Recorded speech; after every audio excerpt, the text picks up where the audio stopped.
one of the primary food sources of black bears. It's a hazelnut bush.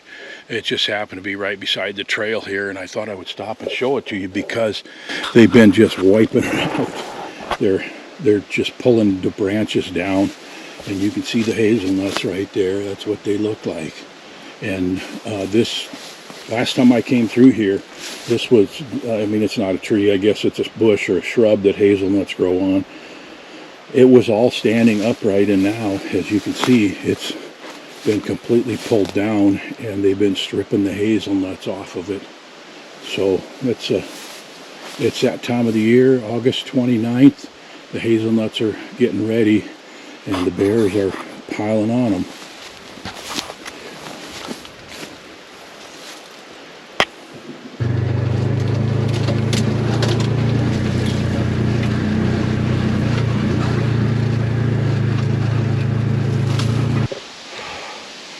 I'm telling you guys, this is the bait we call rickety.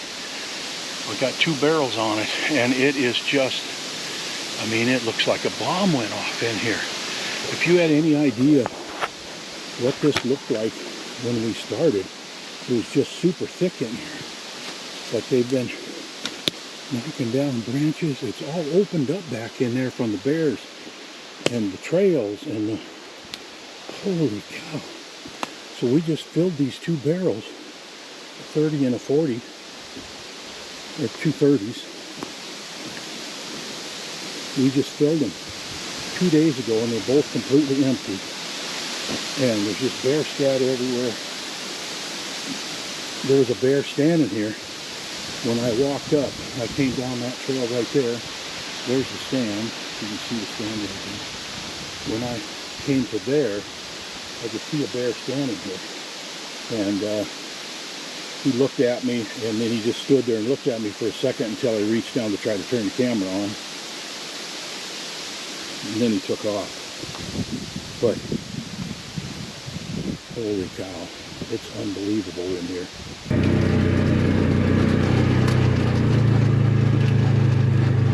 So I went through my trail camera pictures last night because I've been thinking I got a lot of sows with cubs on camera this year. So I actually went through and counted last night, and I have 16 sows with cubs on the baits this year. And of those 16, 13 of them have 3 cubs, and only 3 of them have 2 cubs. There's a lot of bears going to be out there in the future.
Well guys, I just went and bought 3 more barrels of mixed nuts.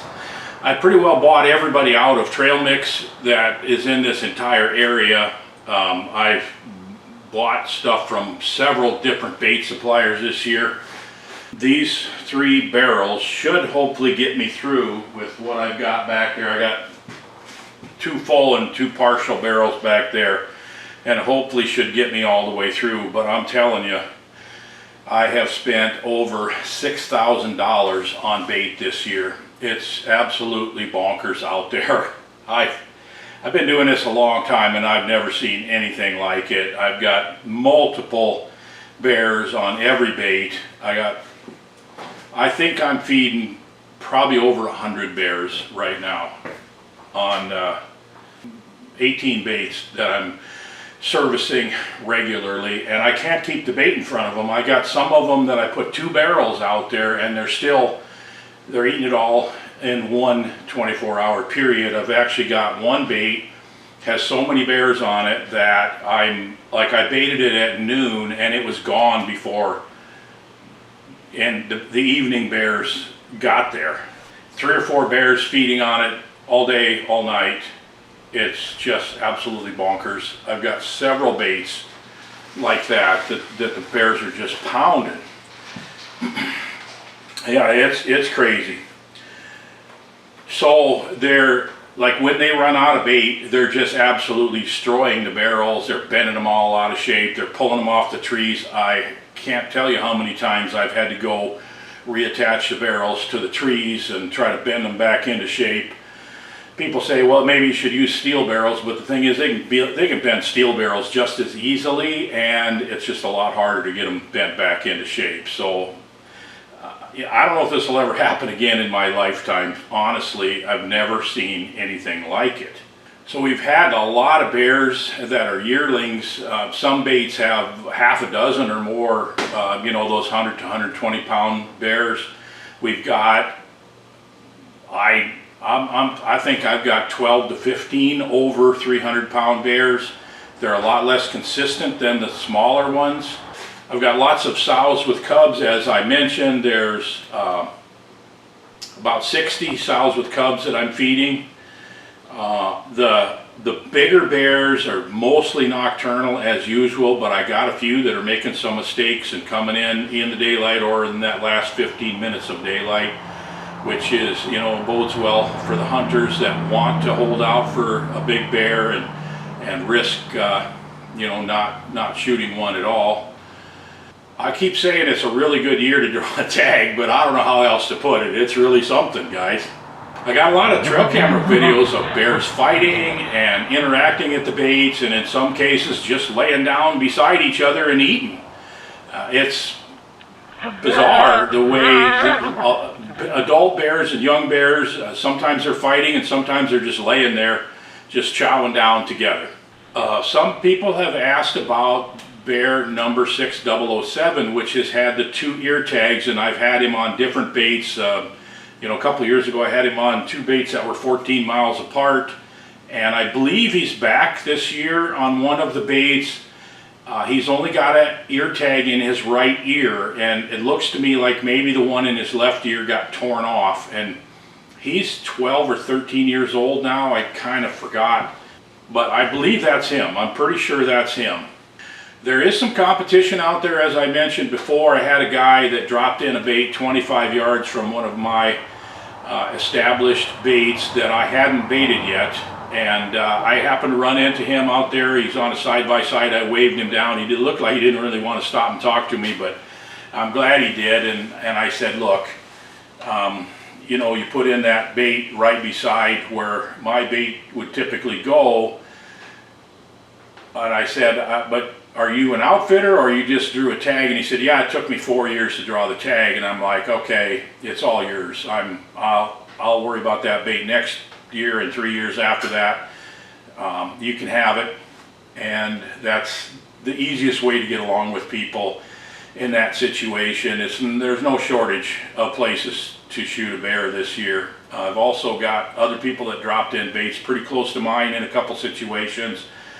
But, I mean, that's the reality of bear hunting. It just works that way sometimes, and I try to get along with people. The way I see it, that guy's out there as a bear hunter, and he has very similar interests to what I do. He's a potential friend or a potential enemy, and I'd prefer to have people as friends than enemies. And so there's really only one guy that I ran into this year that was bear baiting, and who was just difficult, I guess I would say. And I don't think our baits are that close together. I haven't went and tried to find his bait. He was parking at the same area that I was, but I don't think that's going to be a big issue. I'm just going to do my best to get along with everyone. So the hunters are coming in pretty shortly here. Man, I looked at the forecast and it's like ideal for bear hunting over the next few days. So I hope the weatherman is right, because we're going to have some terrific weather for sitting in the stands and seeing a lot of bears. It should be really, really fun. In one place, they actually punched a logging road in on the four-wheeler trail that I was taking to get to my bait. And my bait is 40 yards off the four-wheeler trail, and now it's 40 yards off a logging road that they just punched in, and the Caterpillar's still sitting there, the cat and all the heavy equipment, and the bears are just absolutely pounding it. So I think we're going to be all right. That's in an area where I'm going to be hunting guys for the second week, and so we'll see how that develops. But that's a really good bait with multiple bears on it and a lot of activity and a lot of interaction going on in there. It should be good for those guys that are coming the second week. So we had some rains, which didn't hurt anything because it's pretty dry. Hopefully it brought the lake level up a little bit. The lake's been really low here for the last month. It was so high this spring that it literally, I have a floating dock that slides up and down on the posts, and it came up about, I think, 7 feet or maybe more, and it floated my dock off the top of the posts. And now the lake is so low that the floating dock is actually, part of it sitting on the bottom, and I have to raise the motor up on my boat to get it up to the dock. So it's crazy extremes this year. Everything's just been really extreme and bizarre. But anyway, boy, I apologize, the lighting in this video is horrible, but I just wanted to bring you up to date before the hunters get here, and the next time we see you and you see me, we're going to be killing bears. So thank you so much for following along on this vlog, and it's just going to get better from here. We'll see you on the next one.